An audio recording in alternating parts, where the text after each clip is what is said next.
Hey everyone, my name is Blue, and today we have one very long story from Entitled Parents. Parents who think just because they have kids, they get anything they want, or kids who think just because they're kids, they get anything they want. If you haven't yet, please consider subscribing to our channel. And with that, let's get into it. This story is very long, and there's a lot I don't know, so I'm going to stick with both what I was actually present for and what was recounted to me and verified through multiple sources. None of which varied from the story, so I'm very inclined to believe them. I had to switch high schools my senior year due to a death in the family, so I was just finding my footing with a lot of people who had known one another since kindergarten, since the school itself was attended solely by the children of one small town. I first remember seeing Betty, not her real name, doing something she was apparently famous for: running into people and not stopping. Let me describe this for the full effect. Betty had a habit of expecting everyone and everything to move for her. So, if she was walking down the hall and you were at your locker, she would ram into you full force, stumble back, and then immediately do it again. And again. And again, until whatever she was running into moved or she tripped over it. So, if you were at your locker and she ran into you, you had to move or she would just keep repeating the same action, even going so far as to ram into the locker door until she could get through.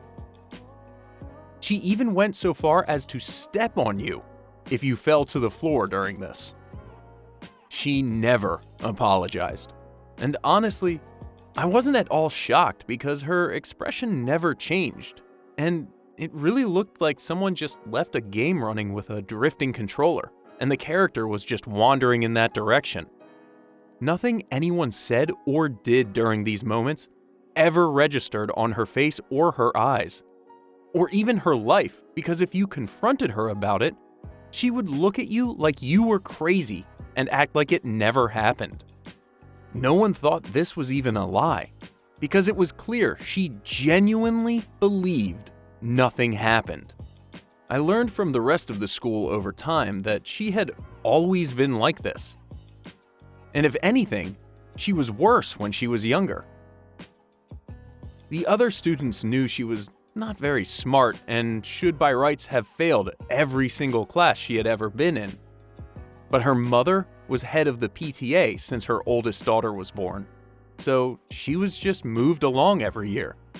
And God forbid any teacher tried to bring attention to her grades or complete lack of attention span, or they would be fired. Maybe it was because I was new, or maybe it was because I seemed an easy target, but it took no time for Betty to cling to me and for every teacher to encourage it because it meant less work for them. It was honestly a nightmare. She was everywhere I was, and they even switched my gym period around to be with her because, and I quote, "Someone needs to help her change her clothes before and after gym." That was a big nope for me, and I made sure to basically run out the door the second gym was over and change my clothes in a random bathroom because they could not punish me for not helping her. And frankly, there should have been no reason to help in the first place. It was like this weird game of chicken was going on with Betty's mother and the rest of the school faculty. She couldn't admit her daughter wasn't really fit to be in that school in any way because she was already on thin ice for reasons that are not really important to the story. But at the same time, it was immensely clear Betty needed help well beyond the teacher's pay grade for a public high school in a small town in the middle of nowhere. So they were at a stalemate. The teachers kept passing her, and the mother didn't push too hard about weird things like changing her daughter's clothes for her, and would instead just show up at the school and do it herself, multiple times a day. For various things like eating lunch with Betty and making sure she was using the bathroom correctly. Now, at this point, I'm sure you are thinking that she was developmentally disabled in some way and counseling and therapy were needed. That may be true, but it was from nurture and not nature, from what I was told and from what I experienced.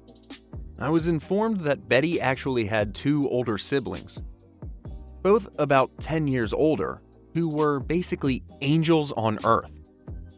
These 2, a boy and a girl, were so kind and so sweet, butter wouldn't melt in their mouths. But they both seemed to be afraid of their mother and Betty, and a lot of their hard work and high scholastic achievements were based solely on graduating and moving away as soon as humanly possible from their mother and Betty. Apparently, Betty was a miracle baby, conceived well after medical science would have said it was no longer possible, and Betty's mother went bananas over her. She became obsessed and did literally everything for Betty and just never let her grow up. She was never punished, never learned how to problem solve, and never learned to think independently because why would she need any of that when mommy was here to do all those boring things for her? Add all of that with the mother's place in the PTA, and Betty had never done homework or taken a test of any kind at any point in her 12 years of school.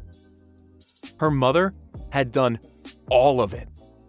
She had also pumped Betty full to the brim with unwarranted praise and adoration to the point where Betty actually believed it. Betty, the person who had never done anything involving school except be in the building and sit still during class, full-on believed she was a genius. She also believed she was better and prettier than every other human being on the planet, and thought the reason she had no friends was actual envy. She full-on believed everyone was just so upset they weren't as smart and pretty as her that they decided the only way to live with their own mediocrity was to full-on ignore her. Now, at this point, you might feel a little bad for Betty. I would have too. But then she opened her mouth, and the amount of toxicity and venom that spewed forth was strong enough that I am still shocked the EPA didn't show up and encase her in a glass dome, labeled toxic waste dump.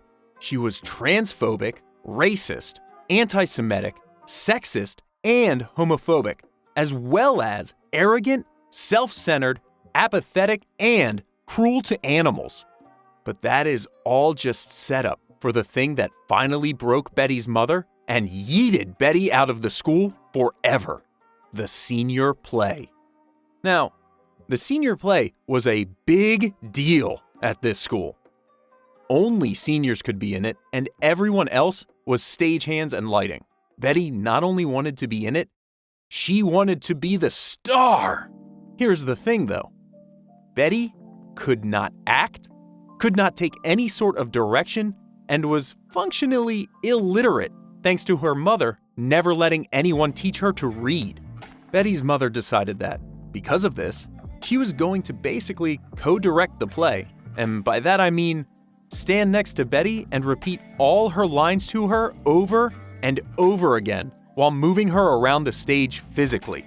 It took less than a week for the actual director, a teacher who was retiring in less than 3 months and could not give less of an F anymore, to throw his hands in the air and say this was clearly not going to work out and that Betty needed a role with way fewer lines and much less stage time. The mother actually agreed to this. Everyone's guess was out of sheer exhaustion, but was not willing to be the bad guy and tell her precious little NPC no. So, she scuttled off to the bathroom while the director broke the news. Betty lost her mind. She immediately became very violent and started trashing the stage and screaming at the top of her lungs. When the director tried to get her to stop, she, and this was all verified by no less than 5 different stagehands and actors, tackled this old man to the ground and bit him. She bit him so hard, she drew blood. The director was trying to get her to let go, but she was just digging her teeth into his arm and clamping down for all she was worth. I honestly don't think she had ever worked as hard at anything else in her entire life before or since as she did trying to take a chunk out of the director's arm. At this point, her mother ran back in. My guess, alerted by the sudden screaming of the director and lack of screaming from Betty, and spent a good hot minute trying to pry Betty's jaws open and get her off of the director's arm.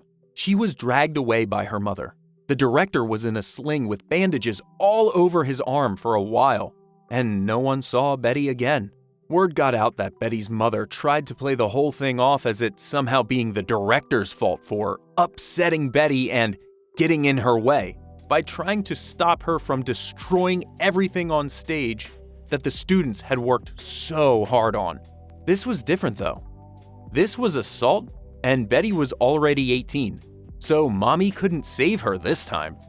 It was decided behind closed doors that Betty would never return and just be mailed her diploma, and in exchange, no charges would be pressed. That was the last I ever saw or heard of Betty. But from what I understand, she still lives with her elderly mother to this day, and it has sucked the soul right out of that woman. I'd feel bad for her, but she made Betty into who and what she is today, so she can live with it. Betty sounds like a character out of a horror movie. Like, Betty could replace Chucky, and no one would know the difference. Yikes. And that's all the time we have for today. Thanks for tuning in and listening to these stories. If you haven't yet, please consider subscribing to our channel so you don't miss any more of these insane stories. Catch you later, everyone.